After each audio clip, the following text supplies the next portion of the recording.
اچھا یہ آپ کو بھی اس بات کی سمجھ آتی ہے کہ نہیں؟ مجھے تو بہرحال یہ بات جو ہے نا بڑی چبھ رہی ہے، اور بار بار جو ہے نا میں اس چیز کے اوپر سوچ رہا ہوں، اور اس وجہ سے ولاگ بھی بنا رہا ہوں کہ پاکستان میں جو بھی بندہ کوئی بھی ہو، وہ اگر کسی چیز میں بڑا بن جائے یا بیٹھ جائے تو وہ اس کے اختیارات کا بھی ناجائز فائدہ اٹھاتا ہے، اور اس میں ایسی اپنی من مانیاں بناتا ہے، ایسی کرتا ہے کہ دیکھنے والے تو ششدر ہو جاتے ہیں، حیران و پریشان ہو جاتے ہیں۔ ایسا ہی حال اس وقت جو ہے نا ہمارے ہاں پاکستان کرکٹ بورڈ میں ہو رہا ہے۔ اب ایک بندے کو آپ نے، جس کو میں تو سمجھتا ہوں کہ جو ہے نا انٹرنیشنل لیول کا وہ کوچ بھی نہیں ہے، وہ تو انٹرنیشنل میٹیریل بھی نہیں ہے کوچنگ کے حوالے سے، اپنے اس کی کوئی پرفارمنسز نہیں ہے، اپنے اس نے نہ تو جو ہے نا اپنے دور میں کوئی اچھی پرفارمنسز دی ہیں، اور نہ ہی جو ہے نا اتنا بڑا اس کا کوئی نام ہے، لیکن آپ پھر بھی جو ہے نا اس بندے کو اٹھا کر جو ہے نا پاکستان کرکٹ ٹیم کا ہیڈ کوچ بنا دیتے ہیں۔ مکی آرتھر نے پچھلے دنوں ایک بڑی دلچسپ بات کی، اس نے کہا کہ جو ہے نا پاکستان میں یہ بڑا عجیب مسئلہ ہے، کیونکہ پاکستان کا وہ 2 دفعہ جو ہے نا کوچ رہ چکا ہے، چیمپئن ٹرافی سے 2019 کے ورلڈ کپ میں بھی وہ ہمارا ہیڈ کوچ تھا، اور اس کے علاوہ جو ہے نا اس کے بعد ڈائریکٹر بنا تھا، اور 2023 کے ورلڈ کپ میں بھی وہ ہمارا ہیڈ کوچ تھا۔ تو اس نے یہ بات کی، اس نے کہا کہ جو ہے نا گیری کرسٹن اور جو سابقہ ہمارے 2 کوچ گزرے ہیں، وائٹ بال اور ریڈ بال کے کوچ، اس نے کہا کہ کس طرح سے ان کا راستہ روکا گیا، اور ان کی جگہ جو ہے نا کس طرح سے عاقب جاوید مسلط ہوئے ہیں۔ یہ وہی عاقب جاوید ہیں جو ٹی وی کے اوپر، اچھا ایک اور بات بھی ہے ہمارے یہاں، آپ لوگ 2-4 دن کسی بڑے اچھے چینل کے اوپر بیٹھ جائیں اور ٹیم کی برائیاں کریں، کچھ اچھے کھلاڑیوں کی برائیاں کریں، اس کے بعد آپ کو کوئی نہ کوئی اچھا بڑا عہدہ مل جائے گا، بورڈ آپ کو نواز دیتا ہے۔ تو ایسا کچھ جو ہے نا ہمارے عاقب جاوید صاحب کے ساتھ ہوا ہے، ان کو بھی جو ہے نا پاکستان کرکٹ بورڈ نے نواز دیا ہے، اور اچھے جو ہے نا عہدوں کے اوپر، پہلے جو ہے نا چیف سلیکٹر، اسی طرح سے وہ ٹیم میں گھستے انگریزوں کی طرح، جس طرح سے انگریز برِ صغیر میں گھسے تھے، یہ موصوف عاقب جاوید صاحب جو ہے نا پاکستان کرکٹ ٹیم میں اسی طرح سے گھس گئے۔ اور انہوں نے کیا کیا کہ سب سے پہلے جو ہے نا انگلش کوچز جو تھے ہمارے سابقہ، ان کا صفایا کر دیا۔ آج جو ہے نا یہ عاقب جاوید، یہ بندہ جو ہے، اس کی جو ہے نا تھوڑا آپ تجزیہ کر لیں کہ اس کی کیا کیا پرفارمنسز ہیں۔ یہ بندہ جب سے آیا ہے، آپ نے صرف اور صرف 2 ٹیسٹ میچ جیتے ہیں، وہ بھی آپ نے ملتان میں، جہاں پر آپ نے پچز کو بگاڑ دیا، یعنی اتنا سلو کیا کہ آپ نے اپنی مرضی کی جو ہے نا پچ بنائی، اور آپ نے اپنی اسی مطابق مرضی کے سپنر لگا کے آپ نے صرف اور صرف 2 ٹیسٹ میچ جیتے ہیں۔ اس کے علاوہ عاقب جاوید صاحب کی کوئی پرفارمنس نہیں ہے، اس کے علاوہ عاقب جاوید کی جو ہے نا کوئی ایسی خدمت نہیں ہے جس کی بنیاد کے اوپر انہیں جاری رکھا جائے۔ چلیں جی، اب آتے ہیں ون ڈے کی طرف۔ ان کی ون ڈے میں انہوں نے جو ہے نا وہ بھی اس میں بابر اعظم، سائم ایوب اور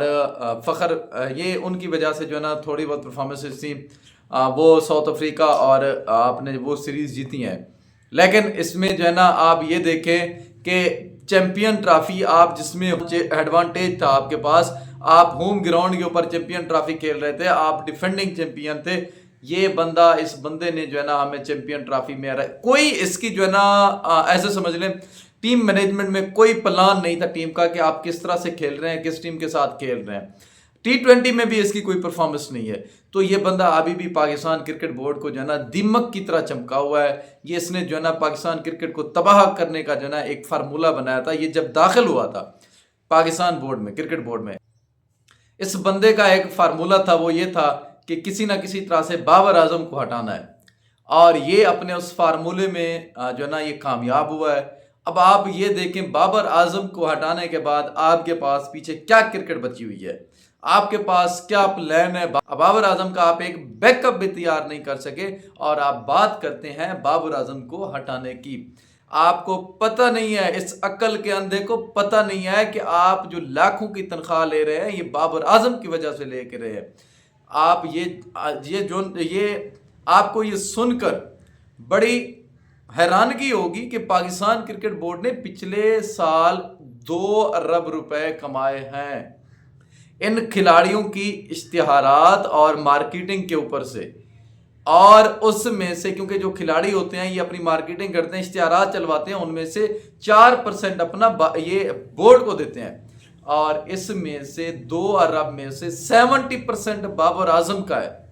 یعنی کہ بابر اعظم کو اشتہارات جو ملے ہیں، بابر اعظم نے جو کمایا ہے اس کا یہ 70% ہے، یعنی کہ 2 ارب میں سے آپ 1.5 کروڑ روپے بابر اعظم کی وجہ سے کمائے ہیں، باقی آپ پوری ٹیم کی وجہ سے 50 لاکھ، اس ایگل کی وجہ سے بھی آپ لوگ اتنا زیادہ نہیں کما سکے۔ بہرحال تو اب جو ہے نا ان کی عقل چیک کریں، اتنے عقل کے اندھے اور عقل سے آ رہی یہ بے وقوف لوگ ہیں کہ انہوں نے چیمپئن ٹرافی میں 1 سپنر کھلایا اور اب یہ لے گئے ہیں نیوزی لینڈ میں 4 سپنر۔ میرے ایک سوال کا جواب دے دیں، کیا چیمپئن ٹرافی میں سفیان مقیم کی جگہ نہیں بنتی تھی؟ اب آ جاتے ہیں یہ اوپننگ کے اوپر، بابر اعظم کو تو آپ نے ہٹا دیا، کون سا تیر چلا دیا ہے؟ میری ایک بات یہاں پر بڑی جو ہے نا، آپ لوگ اس چیز کا جواب دے دیں کہ ایک بات یہاں پر بڑی کلیئر ہے، آپ لوگ اس نوجوان ٹیم کو سپورٹ کر رہے ہیں، اس میں بڑے اچھے اچھے کھلاڑی ہیں، لیکن کچھ ہیں جن کو جو ہے نا ایسے سمجھ لیں انہوں نے ایسے ٹیم میں گھسا دیا، جیسے محمد حارث ہے۔ بھائی محمد حارث آپ جو ہے نا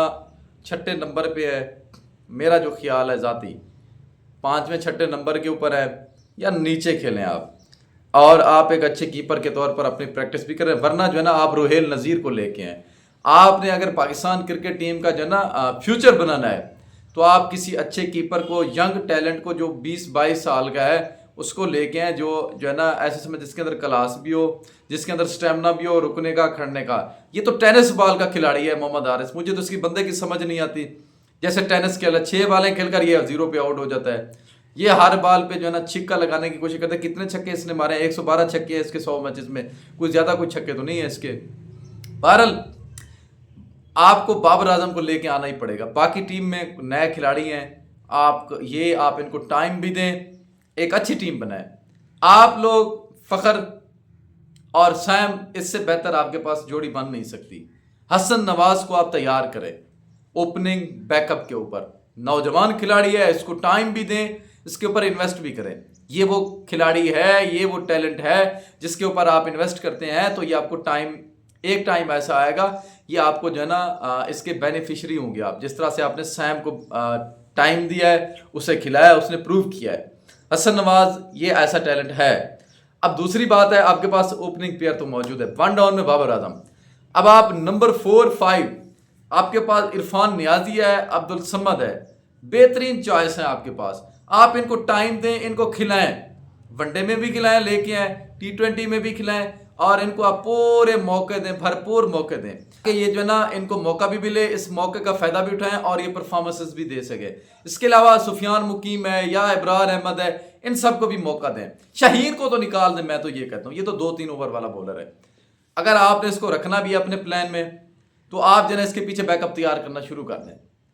باقی جو ہے نا نوجوان ٹیم ہے، اس کو ٹائم دینا چاہیے، کچھ چینجز ہیں جو اس میں کرنی پڑیں گی، اور کچھ کو جو ہے نا زبردستی جو گھسایا گیا ہے ان کو بھی آپ لوگ باہر کر دیں۔ باقی یہ آپ کے پاس نوجوان کھلاڑی ہیں، آپ ان کو ٹائم دیں، موقع دیں، یہ ایک دن پرفارم بھی کریں گے اور آپ کو اس کے ثمرات بھی ملیں گے۔ شکریہ۔